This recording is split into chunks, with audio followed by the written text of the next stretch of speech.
We're here today with John Simmons of Microsoft, the media platform architect who's been responsible for a lot of work in standardization of DRM interoperability and common file streaming formats. John, what is the importance of open source software with respect to digital rights management and enhanced content protection? You know, it's really an amazing thing because in the last, I'd say, 4 to 5 years, the advances in terms of making it possible for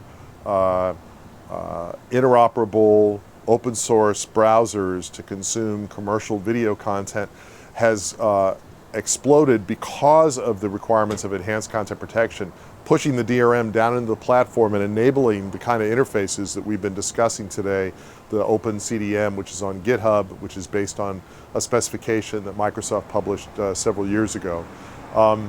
In fact, it's critically important that not only HTML, JavaScript standards-based applications can consume commercial video, but that the browsers themselves are portable across platforms. Both of those are critical to the overall growth of internet-delivered video.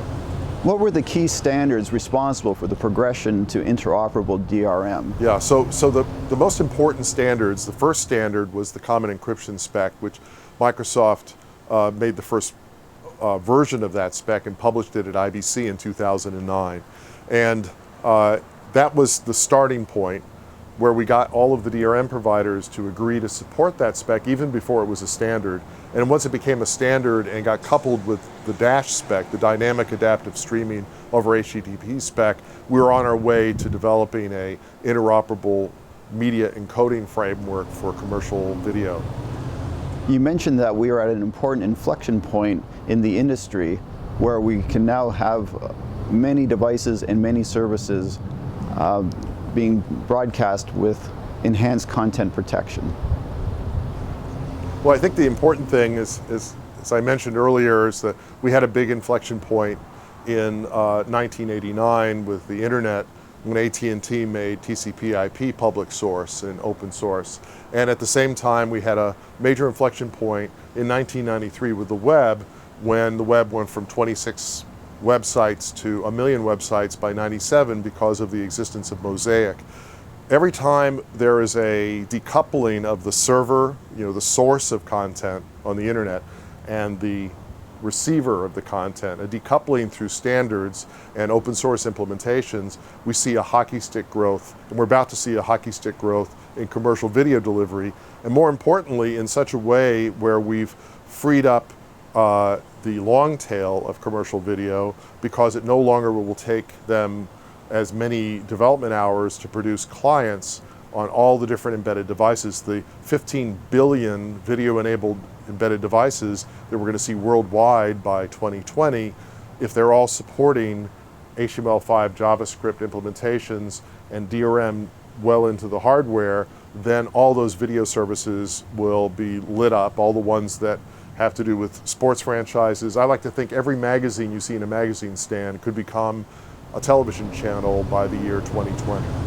What is the impact you see to enhanced content requirements for new 4K video and HDR standards, and also with respect to the fact that they require trusted execution environments, and how do you think that will impact the porting kits that are available for digital rights management solutions? Yeah, it's a really good question. And what we've seen, as I mentioned in the talk this afternoon, is as above and below, we're seeing many instances, including with Internet of Things, where key developments in embedded devices are going to make certain kinds of cloud services practical from a business perspective. And this is also true for commercial video delivery. The enhanced content protection requirements coming from principally from the Movie Labs paper, but also across the industry, is driving DRM closer to the hardware, closer to the metal.